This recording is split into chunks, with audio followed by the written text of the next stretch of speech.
एक अणुकार्यक्रमाची भीती.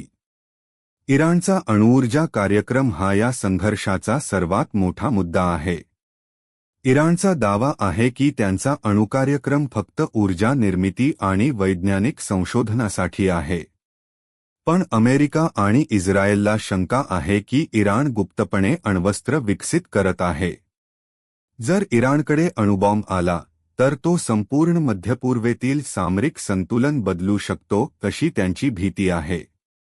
याच कारणामुळे इराणवर अनेक आर्थिक निर्बंध लादण्यात आले.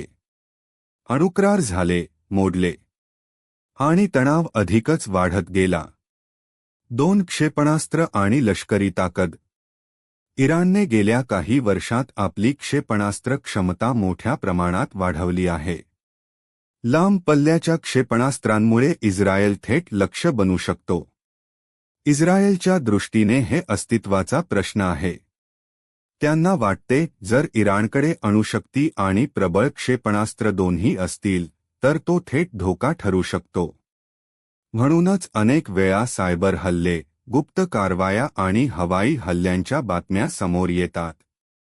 3 मध्य पूर्वेतील सत्ता संघर्ष.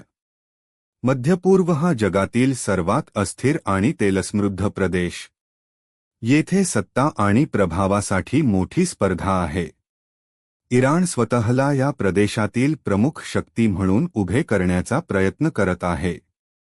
तर अमेरिका आणि इस्रायल आपल्या मित्रदेशांसह आपला प्रभाव कायम ठेवू इच्छितात. सीरिया, इराक, लेबनॉन, येमेन या सर्व ठिकाणी अप्रत्यक्ष संघर्ष सुरू आहे. हा फक्त 2 देशांमधील संघर्ष नाही, तर हा संपूर्ण प्रदेशाच्या भविष्याचा प्रश्न आहे. 4 विचारधारा आणि ऐतिहासिक पार्श्वभूमी. 1979 मध्ये इराणमध्ये इस्लामी क्रांती झाली. त्या क्रांतीनंतर इराणने पश्चिम देशांविरोधात कडक भूमिका घेतली. इस्रायलला त्यांनी खुलेपणाने विरोध केला. पॅलेस्टाईनच्या समर्थनाची भूमिका घेतली. तेव्हापासून आजपर्यंत राजकीय आणि धार्मिक मतभेद वाढतच गेले. हा संघर्ष केवळ लष्करी नाही, तर तो विचारसरणींचाही संघर्ष आहे. 5 समर्थन गटांचा मुद्दा. इराणवर आरोप आहे की तो हमास आणि हेझबोल्लाह सारख्या गटांना समर्थन देतो. हे गट इस्रायल विरोधी कारवायांमध्ये सहभागी असतात. इस्रायल आणि अमेरिका यांना वाटते की हा थेट सुरक्षेचा धोका आहे, तर इराण याला प्रतिकाराचा भाग म्हणतो.